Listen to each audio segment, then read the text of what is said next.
But almost 20 minutes of trade left, and this again is just one of those days where markets have just practically did nothing.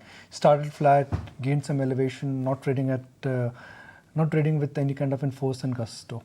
The small and the mid cap index, meanwhile, they continue to outperform, and that I think is the most heartening feature. But will this outperformance continue? Mahantesh joined just now. Let's connect with him. Mahantesh, this market is lacking leadership. Banks are down, IT is not going anywhere, Reliance is stuck in a range. Yet on a daily basis, mid and small cap stocks, they continue to go higher. What does that indicate? Is this market getting euphoric, or it's a matter of time large cap stocks will reverse also? I think large cap stocks will start reversing. This is the start of the first year post COVID where there will be no base effect to really worry about. This will be the year when there will be quite a few capex plans either accelerated or new capex plans being formed, because we had a period of COVID when such plans didn't materialize. So therefore, the large caps will start getting re-energized as I see it. And you mentioned a few names. Some of the stocks have started really doing well. The larger ones, we have seen HDFC lead with a merger process, which will take its own time for really to start moving. But the point I'm making here is that you have had large companies going in through some form of M&A activity, HDFC Bank and HDFC Limited, Reliance, the demerger of Geo Financials. You have ICICI Bank actually wanting to get ISEC into itself. So such moves in terms of M&A activities weren't seen in the past among large caps. To me, not just capex moves, these M&A activities will also see accelerated kind of activity and can create value for investors ahead. Okay. So in terms of trigger now, what is next? Because earnings are over. We've also heard from Fed. We don't have a big trigger coming in way of the inflation differential now. So what to your mind is the big trigger now? I think the big trigger now is that corporates will start looking at better performance ahead. I think you did mention about inflation, but one of the biggest inflation trigger is on the commodity side. Many of the companies, be it on the industrial side, be it on the capital goods sides, are exposed to a large inflation footprint that came in with the commodities surging. That footprint is now gradually abating, and that could provide the next possible trigger for most of the goods manufacturing company. While on the services side, we might potentially see a revival in demand. Now, revival in demand will come through the mechanism of more capex coming in, therefore more jobs getting created, or you possibly will see RBI winning over the inflation battle. Now, for the past 2 months, it's been a little problematic, but over a steady period of time with interest rates having risen to near peak, somewhere the inflation battle will start, and the RBI will start winning the inflation battle. So to me, primarily inflation, commodity inflation are the ones that will provide the trigger ahead. And with like I said, capex coming in services sector, we should be able to see a demand revival soon. Right. Okay. Just looking at the market texture, while of course the broader markets continue to hold robust, Sun TV is one name which is of course perking up a good 5% as we speak right now. Just wanted to get your sense, Mahantesh, on what you make of the Sun TV story. I mean, there was one of the brokerages which is saying that even while ad revenues are falling, they're pretty, betting big on the festival season demand and revival coming in from there. And then, of course, they're pretty hopeful about the recent round of IPL auctions as well, because that's one part of Sun TV business as well. What do you make of the story, though? Comment on Sun, because there is an overhang in terms of the past excesses that exist within Sun TV. So really can't comment on it. Sure. Okay, let's take it across to Sharad. Perhaps he has some info on what's happening with Sun TV, and he's been picking up some dealing room chatter. Sharad, what's the cover there? Well, yes, in focus we are having Sun TV networks, and what we are hearing from the dealers is that there are certain counters are seeing buying coming from DIs, which is the domestic institutions, and importantly, even the volumes have risen almost 4 times its 20-day average. The stock hit its 52-week high levels in the day trade, and also this has risen the most in almost a year on an intraday basis. Apart from this, looking at the valuations front, it is still coming at a 20% discount from its 2021 high levels, and on a 12-month forward basis, the P ratio stands at roughly 11.7 times. Already the DIs which are already invested in the company include the likes of Kotak Mutual Fund and ICICI Pru Mutual Fund, and recently the numbers had also come, and Q1 numbers were largely weak set of numbers, especially because of higher operating costs. But the triggers going ahead, at least in the medium term, include that a festive demand is expected to aid the subscription revenue going ahead, and also important thing is that the ongoing conservative approach is there in the investment to OT2, where the investments might be less, which might actually help the return ratios going ahead forward. Apart from this, the brokerages are still upbeat, especially on the dividend potential of the stock, which will give the returns to the shareholders. Mahantesh, time and again we've seen power sector gets energized. It has happened again. This time the view is that it's going to be demand, it is going to be realization for thermal companies, and it is going to be this entire power capex. How realistic are the gains in power stocks this time? I think over the past several years, you would have noticed that the generally the PLF levels for, and particularly the thermal plants, has been lackluster. In fact, they've been dipping for certain older plants. There was a move sometime back actually to, from an environmental point of view, to retire older set of power plants. While that has not formally concrete, we are way behind in terms of retiring those old power plants. If and when that happens, you will see a situation where power generation, particularly on the generation side, you will see increased appetite coming in, both in terms of capex and investors also getting gung-ho related to that. As far as overall demand is concerned, you would also notice that in the earlier years, we used to have a big shortfall on peak demand. We would have a lot of load shedding. That means unmet demand that used to be existing in the power sector. Now we have reached a situation where the gradual growth in demand is catching up with the capacity availability, and therefore there is a dire need for new capacity to come in. This is where some of the traditional thermal power plants can step into the picture, because we have seen on the renewable energy side, while there is constant growth in terms of capex, the availability factor for renewables, particularly on the solar side, is pretty poor. You need to have solid base load providing plants, and which can come only through the thermal power plants. So this whole move of retiring old plants and the unmet demand, which has kind of narrowed down to nearly zero, would lead to better growth ahead for power generation companies. Accompanying that, we would see such moves as such as price increases, better efficiencies coming in. We are now getting certain reform activities going through on the distribution side, particularly the last mile distribution side, where you will have probably prepaid meters coming in. All this will lead to better commercialization of power and better realization at the same level of power output. So the sector is probably looking a little better. Sure. Mahantesh, what are the other pockets of undervaluation right now in the markets? Any opportunities that you're scouting or spotting right now? Actually, healthcare, and particularly on the hospital side, I believe while the existing listed companies are tending to be a little overvalued, there is immense growth that is happening.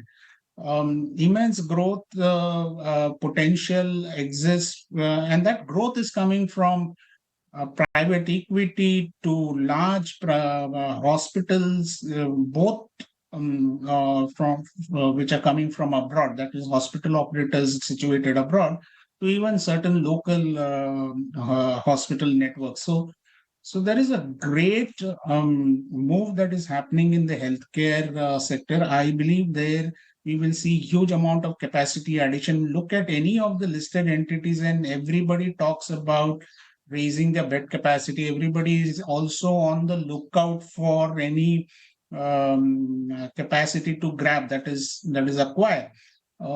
This tells me that the hospital sector will really start doing well.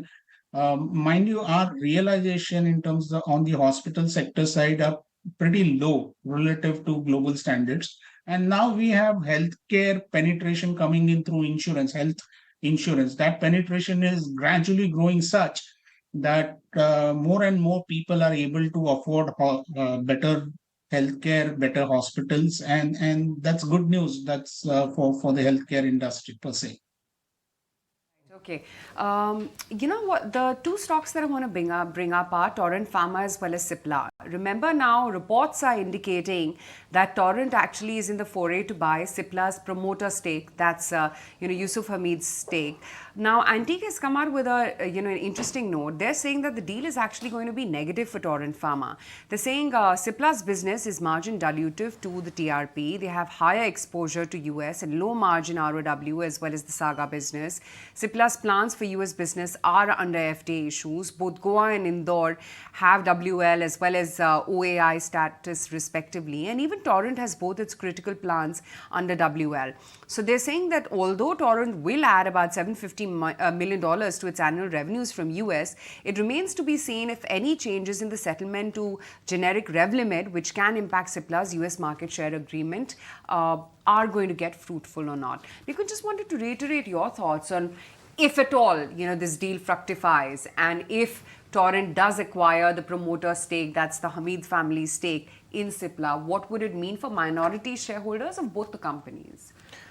See, if you're a minority shareholder of Cipla, the first thing is that if the promoter family decides to exit, if they do, we don't know. We hear that, again, this is something which media has been reporting, that the promoters are looking at selling stake because there is no clear line of succession there. So you try and put two and two together. There is going to be a bidding war. Assets like Cipla, they come once in a lifetime, not very, and a company of assets like Cipla and a company of that kind of an caliber and that kind of an accounting practice, these companies don't come on the block again and again. Having said that, Torrent in the past has a history of acquiring assets. They've used their balance sheet, they've ring-fenced their balance sheet, and they've acquired. And they've done a reasonable job, unlike a lot of other pharma companies like Sun and Ranbaxy and other pharma companies like Mylan and other companies where they failed to scale it up. Pharma is a very complicated business to understand. Now, if Torrent goes ahead with it, of course, they'll have to raise debt. Would they be looking at acquiring Cipla in the private entity? Would they be looking at acquiring Cipla in the public space? Would they be only interested in bidding for some part of Cipla? We don't know. We've not heard anything from Cipla. We've not heard anything from Torrent. But in the near term, I think Torrent Pharma could remain potentially under pressure if the balance sheet of Torrent Pharma gets diluted, because the stake sale in Cipla will lead to an open offer. And since there is going to be a price war because one PE investor along with the consortium is ready to they've already expressed their EOI, they've already filed an EOI. I guess it's not going to be a cheap deal. It's going to be a deal where markets will have to, or the buyer will have to pay some degree of premium. So it would be an acquisition where they will have to raise a lot of debt, and how are they able to ring fence it going forward with the existing cash flow needs to be seen. Yeah, absolutely. Although right now the stocks are under pressure. In fact, actually from the word go, Torrent Pharma has been lower. Right now pretty much at the session lows, down about almost 2% as we speak. And let's just revisit what Cipla as well is up to right now in trade. Cipla though is marginally holding out 0.7% or so. But let's move on and, let's get in some BTST trades as well going before we wind up for the day. Vinay, wanted to get your buy today, sell tomorrow list. Yeah, so I would go long in the Canara Bank. So PSU banking space has been outperforming today, and primary trend was already up. So I see a strength in today's trade, and after running correction, it has started performing well. So Canara Bank one can go long as a trading. 332 is the current rate around which one can go long. 326 should be the stop loss, and on the upside we can expect a target of 345. And second pick I would pick is the Larsen and Toubro. So it has given a breakout from the consolidation which was there for last 2 weeks, and it is showing strength. So considering that around 2720, one can go long with keeping a stop loss at 2650. On the upside, we can expect a target of 2800. Right, okay. Kunal, what about your BTST list? I'll go back to buy calls. RBL Bank as a buy. The stock finding its mojo back, trading about 225 mark. So 240 as a target for RBL Bank. Stop loss at 220. And the second would be a buy on Voltas. That stock has also very subtly doing pretty well, trading about 825 mark. Buy with a target of 868. Stop loss at 821. Okay, those are some of the active trades currently in trade, as is Sun TV, Federal Bank, RBL Bank, HAL, as well as Crompton. But the Adani Group names are, collapsing quite a bit. Look at Adani Enterprises, that's fallen nearly about 5% in trade right now. Adani Ports down 3%, ACC, Ambuja, and the drop has really come in the last few odd minutes or so. So let's see where this weakness actually persists or where it actually stalls. But banks, they clearly seem to be the one strong mover in today's trading session. In fact, they're the top sectoral winners as well. Mahantesh, after Q1, really you saw stark amount of underperformance from the entire banking pack, right? Because you did see NIMs peaking out and topping out. But do you now believe that at least when it comes to the stocks, the price damage could be behind us and well digested? Yeah, I think the price damage is kind of well digested. The good thing to look forward to now for the banking sector is a revival in the credit growth. Not just revival, actually credit growth will start posting hitherto never seen kind of growth. Probably the growth rate will be in excess of 15% or thereabout.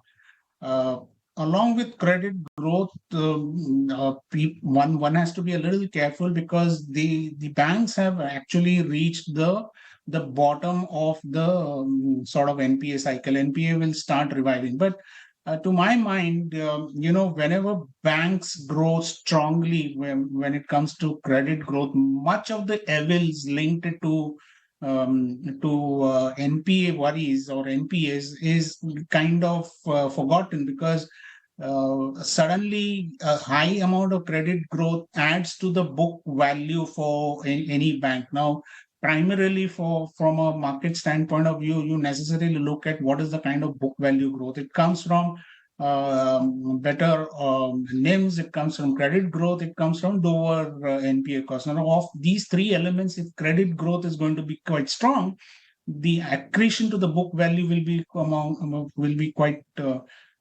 stellar. If that's the case, I would be very gung-ho about the banks per se, because we will see probably a high credit growth, which we have not seen for the past 7-8 years, kind of now. Okay. But banks have underperformed. That is the bottom line. So Mandesh, I'm going to go back to that point again. Everybody knows banks are doing well. Everybody knows banks will do well. And that is the consensus both in terms of compulsion and a universal buy. Is this consensus which is bother? Do you think markets are pricing in FY25 and FY26 upsides? So companies, the banks will do well. But what may look like a great sector may not give great returns.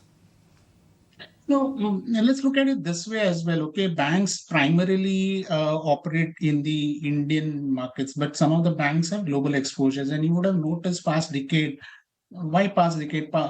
decades, they have not really done anything globally in terms of their lending business. In fact, if at all, most of them have actually contracted their businesses out there. So I see a lot of these banks now trying to become a little bold, getting into the global markets and upping their game there. The global spreads, the NIMs that we normally see in India versus the global NIM spreads, the global NIM spreads are actually rising right now, unlike the contraction that we are potentially seeing here. So there's a great opportunity for many of the banks. Plus, you should understand as the economy recovers, particularly on the industrial side, particularly on the capex side, there will be a large expansion in the working capital requirement. And most of the times, working capital is funded by banks. Yeah, working capital is not typically an NBFC funded thing. Working capital is not something promoters like to fund themselves. So that being the case, most of these banks will be able to do quite better ahead. So I don't know, when you say FY25, FY26, is are those numbers getting factored in right now? To me, the book value accretion by credit growth is going to be quite large. Not coming through NIM expansion, not coming through NPA contraction, but pure credit growth, which is like volume growth, right? For any other industry, the simplest way to understand this is volume growth.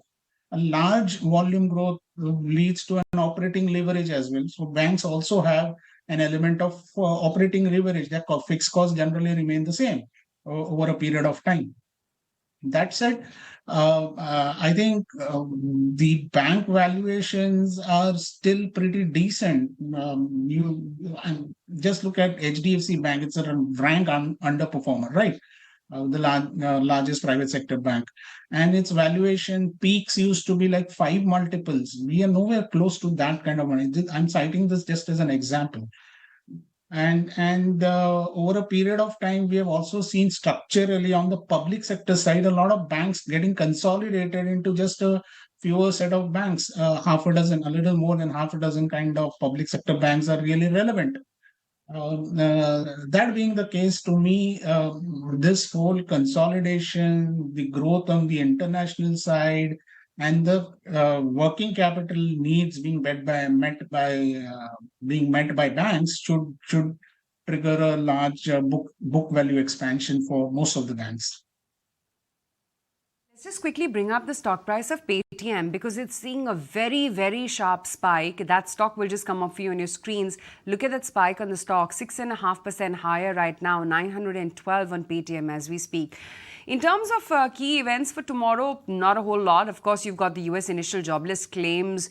You've got the S&P Global Manufacturing Services and the Composite PMI. That data will come out today itself. US crude oil inventories, that's also going to be important to talk. But in terms of India events, yep, nothing much. Of course, this evening, you've got the Chandrayaan-3 landing, which is lined up. Some primary market action, though. You've got Aeroflux Industries, that's going to close for subscription, the IPO that is. And then from tomorrow, you'll have Vishnu Prakash, our Punglia IPO, which is actually going to open. Couple of important AGMs, Bharti, J&K Bank, which has been very active of late, and a Vedant Fashions. That's something that we're going to closely monitor. But I think the big event, of course, is on Friday when the US central bankers who are meeting currently at their annual Jackson Hole gathering in Wyoming, you will hear from the Fed chair. He's going to actually come out with his speech. So that's going to be an important trigger from a market perspective. Some more strength in the currency, 82.70 now on the rupee as against the US green MAC. But Mahantesh Kunal, thank you so much for taking the time out and joining in right now.